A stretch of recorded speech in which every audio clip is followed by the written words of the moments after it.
नमस्कार, मैं हूं आपके साथ शिप्रा झा और आप देख रहे हैं देश का सबसे पहला समझाने वाला बुलेटिन। खबर तो समझिए।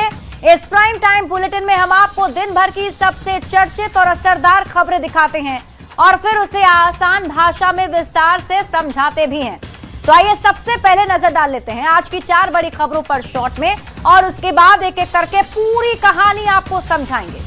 आज इस बुलेटिन में जो सबसे पहली खबर हम समझने जाएंगे वो खबर है राज्यसभा की 5वीं सीट किसके नाम, क्योंकि राज्यसभा की 5वीं सीट को लेकर पेंच फंस गया है।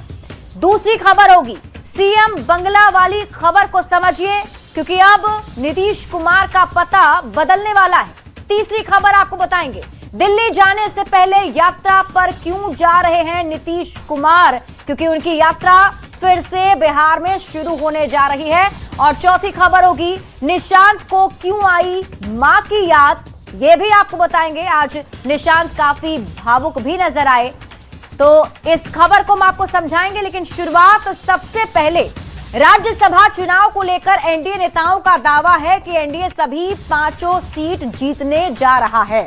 जेडीयू के प्रदेश अध्यक्ष उमेश कुशवाहा ने दावा किया है कि विपक्ष के कई ऐसे विधायक हैं जो उनके संपर्क में हैं। अब उमेश कुशवाहा के दावे पर वार पलटवार तेज हो गया है। सबसे पहले आप ये रिपोर्ट देखिए, फिर खबर तो समझिए।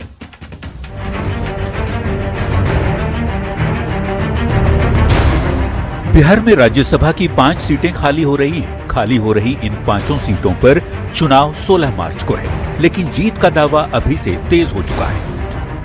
एनडीए ने सोच समझकर 5 उम्मीदवारों को खड़ा किया है और गारंटी है 5 एनडीए के उम्मीदवारों की जीत होगी सुनिश्चित। 202 विधायकों के समर्थन वाले एनडीए के नेताओं का दावा है कि वोट का गणित एनडीए के पक्ष में है। 100% हम 5 सीट जीतेंगे।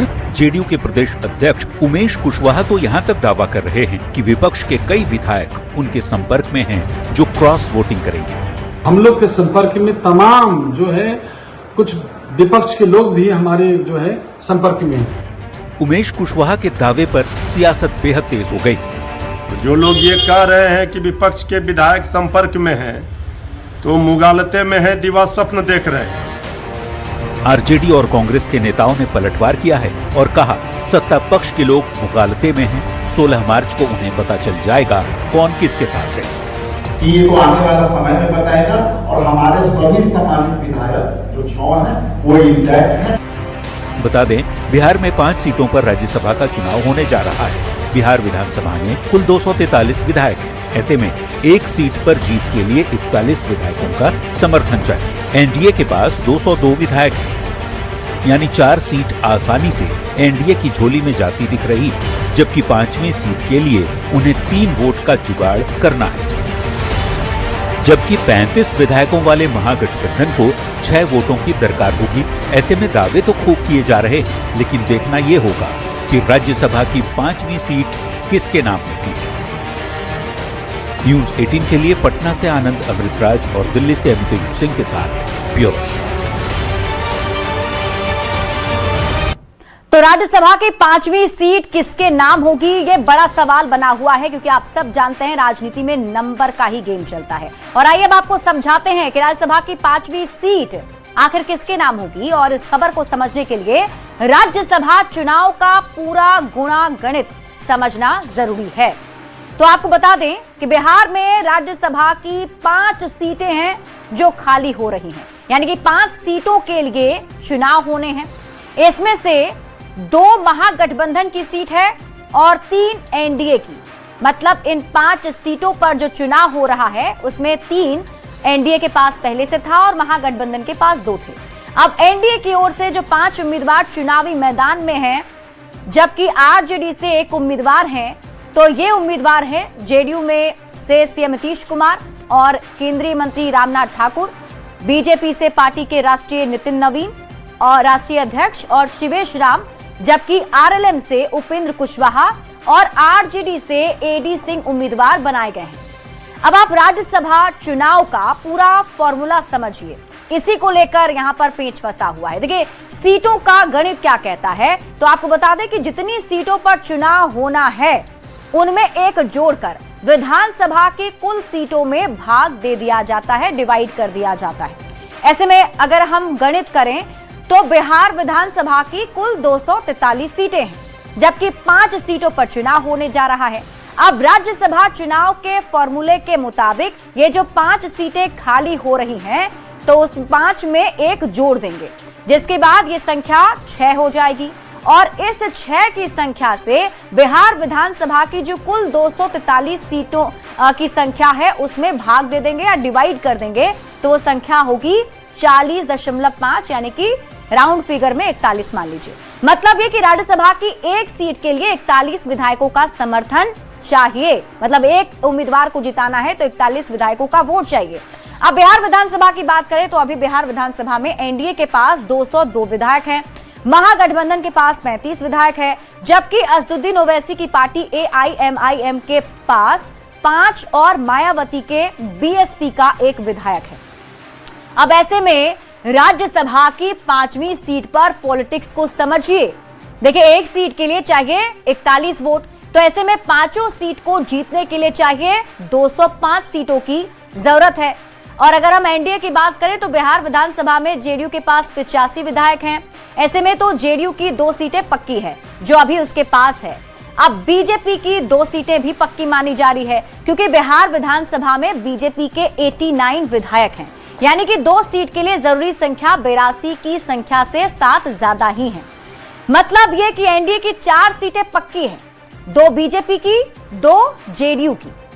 अब सभी 5 सीट जीतने के लिए 205 सीट चाहिए, जबकि एनडीए के पास कुल जो संख्या है वो 202 सीट की है, यानी कि एनडीए को 5वीं सीट जीतने के लिए 3 और वोट चाहिए।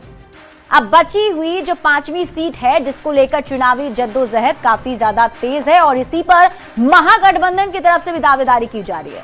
अब महागठबंधन की बात करें तो महागठबंधन के पास कुल 35 ही सीटें हैं, आरजेडी की 25 सीटें हैं और कांग्रेस के पास 6 सीटें हैं, सीपीआईएमएल की 2 सीटें हैं, सीपीएम की 1 और आईपी की 1 सीट है।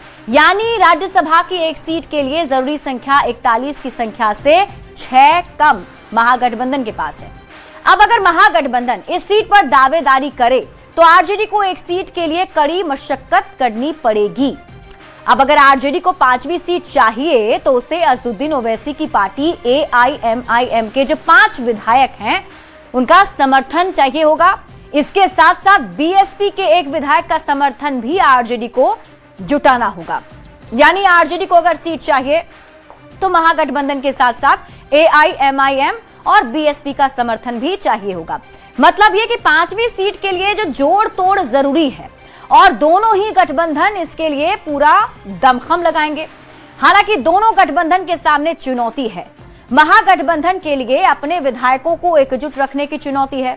अपने विधायकों के साथ साथ AIMIM और के 5 विधायकों का समर्थन भी जरूरी होगा। एनडीए को 5वीं सीट के लिए अतिरिक्त 3 वोट और जुटाने होंगे।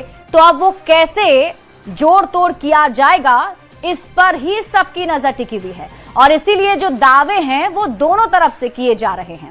बढ़ते हैं आगे और बात अगली खबर की। सीएम का पद छोड़ने और राज्यसभा में जाने के बाद मुख्यमंत्री नीतीश कुमार का पता बदल जाएगा। सीएम नीतीश 1 कने मार्ग से 7 सर्कुलर रोड में शिफ्ट हो जाएंगे। 7 सर्कुलर रोड बंगले से नीतीश कुमार का पुराना लगाव भी रहा है। सबसे पहले आप रिपोर्ट देखिए, फिर खबर तो समझिए।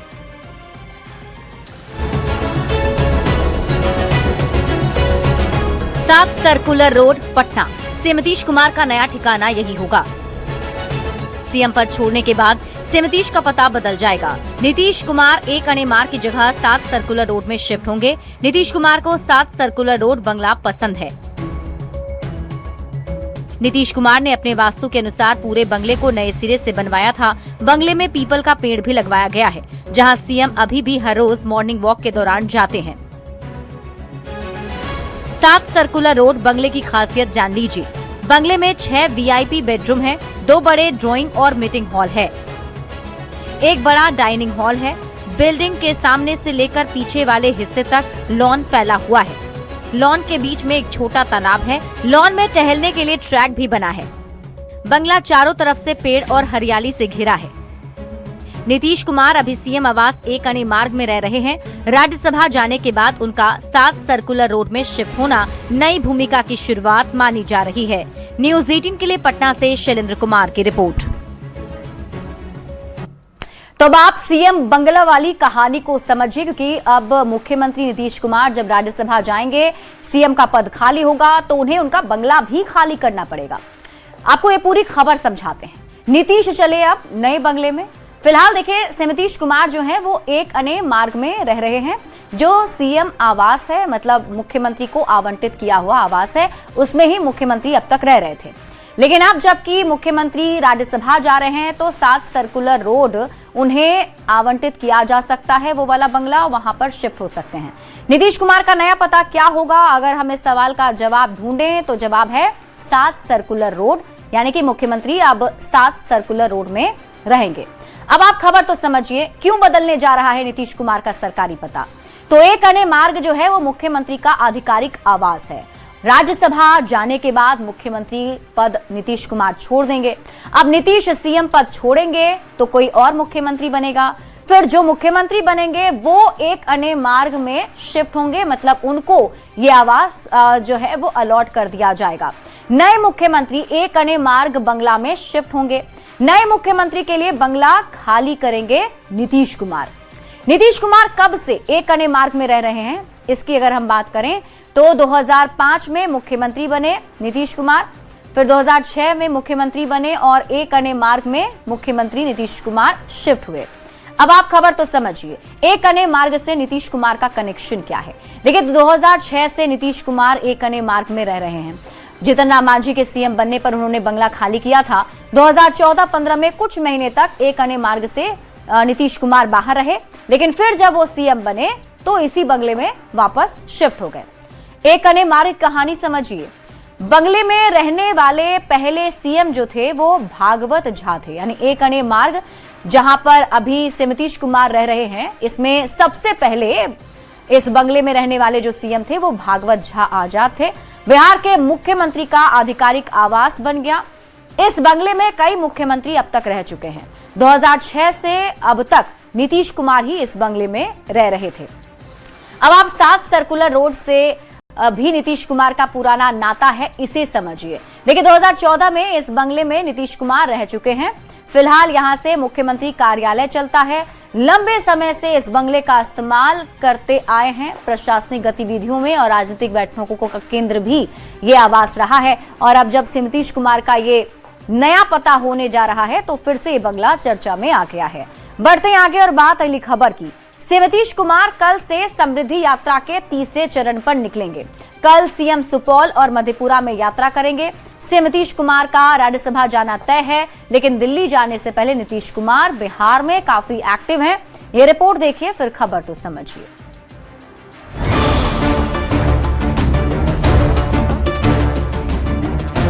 सीएम नीतीश का राज्यसभा जाना फाइनल है, लेकिन सीएम पद छोड़ने और दिल्ली जाने से पहले नीतीश कुमार एक बार फिर समृद्धि यात्रा पर निकल रहे हैं।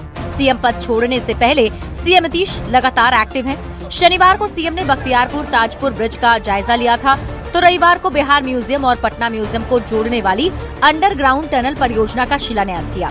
अब नीतीश समृद्धि यात्रा के जरिए योजनाओं का जायजा लेंगे।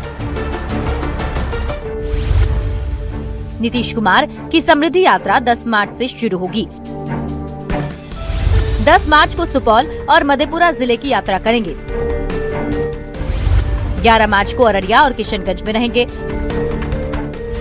12 मार्च को पूर्णिया और कटिहार में समृद्धि यात्रा होगी। 13 मार्च को सहरसा और खगड़िया में सीएम नीतीश रहेंगे। यात्रा के अंतिम चरण में 14 मार्च को सीएम बेगूसराय और शेखपुरा का दौरा करेंगे।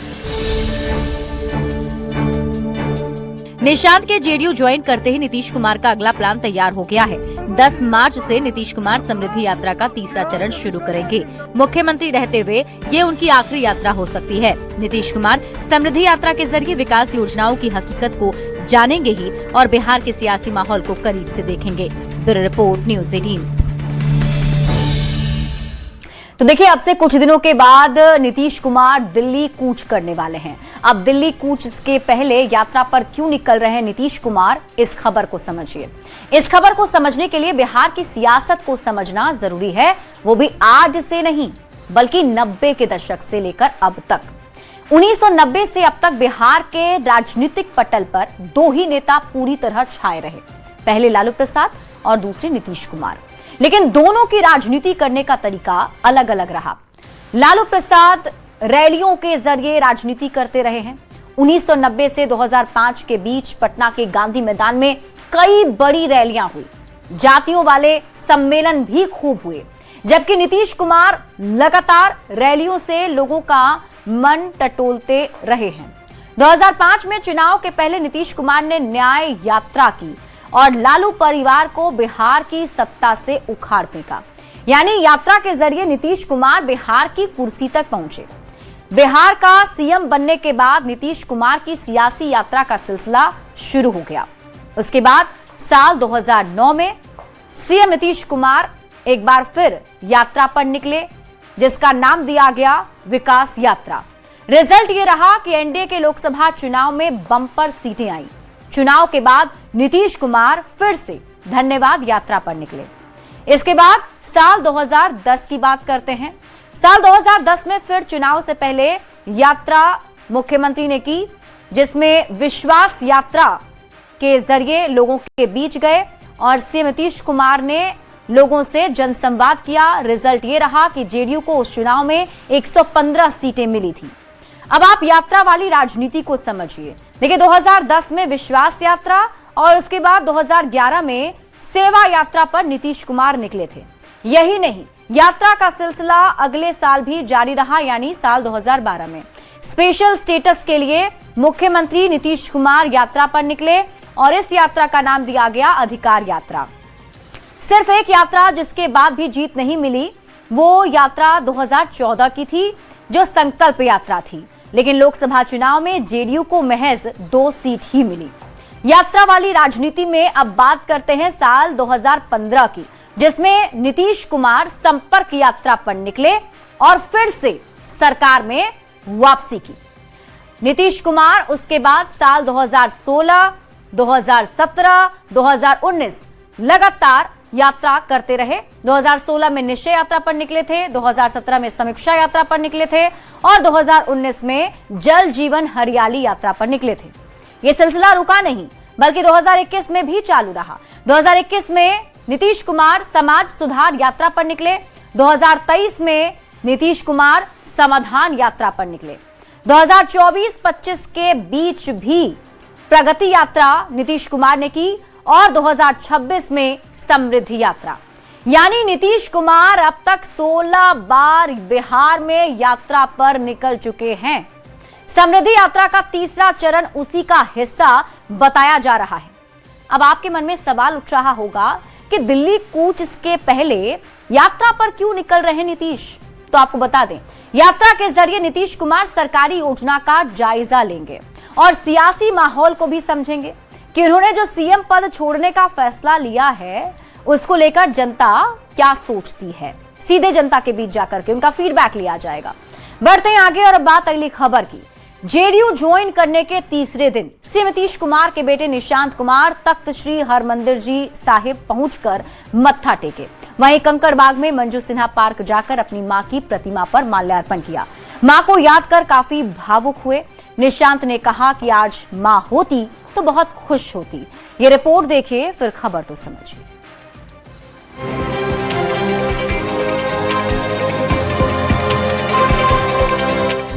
मां को मिस कर रहे हैं निशांत। हाँ, याद तो आती है।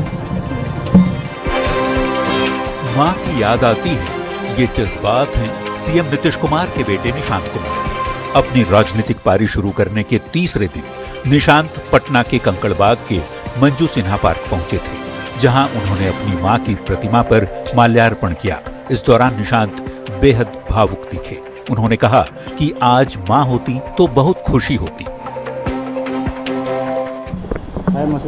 उनका आशीर्वाद मुझ पर रहे, स्नेह सब बना रहे, यही कामना करता हूँ। मां को मिस कर रहे हैं निशांत। हाँ, याद तो आती है। निशांत के जेडीयू ज्वाइन करने को लेकर उनके मामा मामी और ननिहाल के लोग भी काफी खुश दिखे। बहुत खुश है। इंतजार कितना था मतलब इस पल का? वो उसकी कोई सीमा ही नहीं है, बहुत खुश है। हम लोग बहुत दिन से ये इंतजार में थे कि कब पार्टी ज्वाइन करे। वो बहुत ज्यादा खुश हैं, हम सारे घर वाले बहुत ज्यादा खुश हैं, तो हम चाहते हैं कि वो सीएम के पोस्ट पे भी जाएं।